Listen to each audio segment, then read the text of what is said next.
বন্ধুরা স্বাগত জানাই আমাদের সবার প্রিয় এই চেতনার আসরে। আশা করি আপনারা যে যেখানে আছেন ভালো আছেন, সুস্থ আছেন।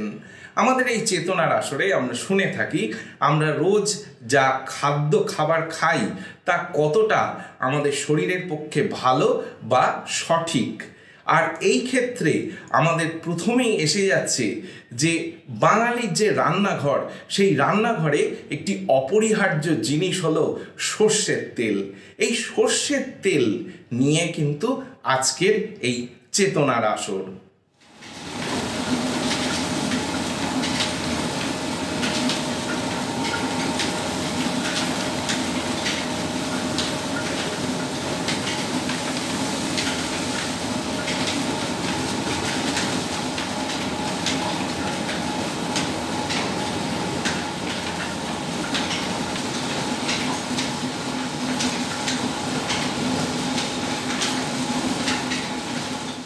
সর্ষের তেল ছাড়া বাঙালির রান্না এ যেন ঘোড়ার ডিম দেখতে পাওয়ার সামিল।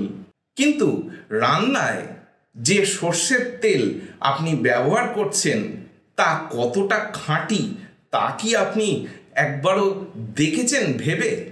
ভাজাভুজি থেকে ঝোল ঝাল সব খাবারেই কিন্তু এই সর্ষের তেল অপরিহার্য। এমন কিছু রান্না আছে যেখানে সর্ষের তেল ছাড়া সেই রান্না করা অসম্ভব ব্যাপার। আর তাছাড়া মাছ, মাংস, পাতুরি, তারপর সর্ষে ইলিশ, এই সব রান্নায় সর্ষের তেল না দিলে সেই রান্নার কিন্তু স্বাদ সেইভাবে আসতেই পারে না। আবার সন্ধ্যাবেলায় আমাদের যে জলখাবার, সেই জলখাবার হয়তো মুড়ি মাখা, তাতেও কিন্তু আমরা সর্ষের তেল ব্যবহার করি। চপ, তাতেও কিন্তু আমরা সর্ষের তেলেরই ব্যবহার করে থাকি। এখন কথা হচ্ছে যে সর্ষের তেল এত সব রান্নায় আমরা ব্যবহার করে থাকি তা কতটা খাঁটি, অর্থাৎ তাতে ভেজাল মেশানো নেই তো?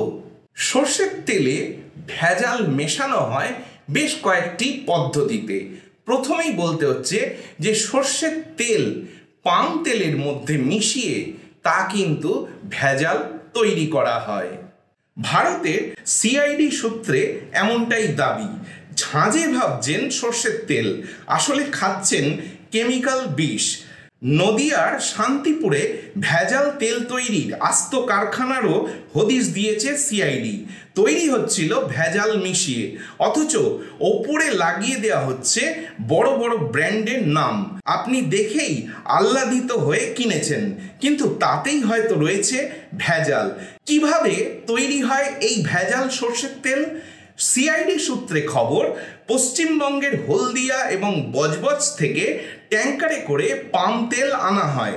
তারপর বাইরে থেকে কিনে মজুত করা হতো নামি দামি কোম্পানির তেলের টিন।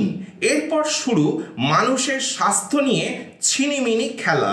সিআইডি সূত্রে খবর, ব্র্যান্ডেড কোম্পানির টিনে অর্ধেক পাম তেল ভরা হতো, তারপর তাতে মেশানো হতো খোলা বাজারে বিক্রি হওয়া নিম্নমানের সর্ষের তেল।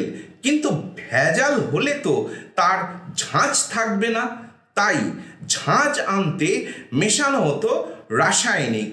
অ্যালাইল আইসোথায়োনেট হলো কৃত্রিম রাসায়নিক যৌগ, যার সর্ষের তেলের মতো ঝাঁঝ হয়। এরপর টিনের মুখ সিল করে দেয়া হতো, যা দেখতে হুবহু ব্র্যান্ডেড সর্ষের তেলের মতো। এখানে উল্লেখ্য, রাইস ব্র্যান তেলের সাথে এই রাসায়নিক যৌগ মিশিয়ে দিলেই সেটা সর্ষের তেল হয়ে যাবে। এছাড়াও সর্ষের তেলে ভেজাল হিসেবে শিয়াল কাটার বীজের তেলও ব্যবহৃত হয়ে থাকে। এই শিয়াল কাটার বীজ দেখতে অনেকটা সর্ষের বীজের মতো, এবং সব থেকে বড় কথা, সেই বীজ থেকে তৈরি করা তেল দেখতে হুবহু সর্ষের তেলের মতো। তাই সর্ষের তেলের মধ্যে এটি ভেজাল হিসেবে ব্যবহার হয়। ভোজ্য তেলের মধ্যে 1% বেশি শিয়াল কাটা তেল হলে বিষক্রিয়া হতে পারে। অধিকাংশ সময় বাজার থেকে যে সর্ষের তেল আপনি কিনে আনছেন তাতে ভেজাল মেশানো থাকতে পারে, আর এই ভেজাল তেল খেয়ে আপনার শরীর খারাপ হতেই পারে, তাতে কোনো প্রশ্ন নেই। কিন্তু প্রশ্নটা হলো যে সর্ষের তেল ভেজাল না খাঁটি তা বোঝার কি কোনো উপায় আছে? সর্ষের তেল যাচাই করার 4টি উপায় আছে। প্রথমে সর্ষের তেল কিছুটা একটা পাত্রে নিন এবং সেটা ফ্রিজে ঢুকিয়ে রাখুন। যদি বেশ কিছুক্ষণ পরে দেখেন যে সেই সর্ষের তেল জমে গেছে, তাহলে বুঝবেন যে সেটা ভেজাল সর্ষের তেল। কারণ খাঁটি সর্ষের তেল ফ্রিজে রাখলে কখনোই কিন্তু জমে যাবে না। সর্ষের তেল কেনার পর হাতের তালুতে কয়েক ফোঁটা সর্ষের তেল নিন এবং সেই সর্ষের তেল ভালো করে হাতের তালুতে রগড়াতে বা ঘষতে থাকুন। যদি দেখেন যে তেলের ভাব কেটে যাচ্ছে, তাহলে বুঝবেন যে সেই সর্ষের তেলে ভেজাল মেশানো আছে। এছাড়াও আরেকটি উপায় আছে যেটি গবেষণাগারে করে থাকা হয়। একটি পাত্রে সর্ষের তেল নেওয়া হলো এবং তাতে কিছুটা নাইট্রিক অ্যাসিড মেশানো হলো। কিছুক্ষণ পরে সেই সর্ষের তেলের রং যদি লাল বর্ণ হয়ে যায়, তাহলে বুঝতে হবে যে সেই সর্ষের তেল আসল নয়, সেটি ভেজাল মেশানো। আর শেষে বলতে হচ্ছে যে সর্ষের তেল খাঁটি না নকল তা বোঝার একটি সহজ উপায় হলো সর্ষের তেল কালচে বর্ণের হয়ে থাকে। সর্ষের তেল খাওয়া আমাদের স্বাস্থ্যের জন্য উপকারী, এতে কোনো সন্দেহ নেই। কিন্তু আপনি কি সর্ষের তেল খাচ্ছেন সেটা কিন্তু একটা বড় প্রশ্ন থেকে যাচ্ছে।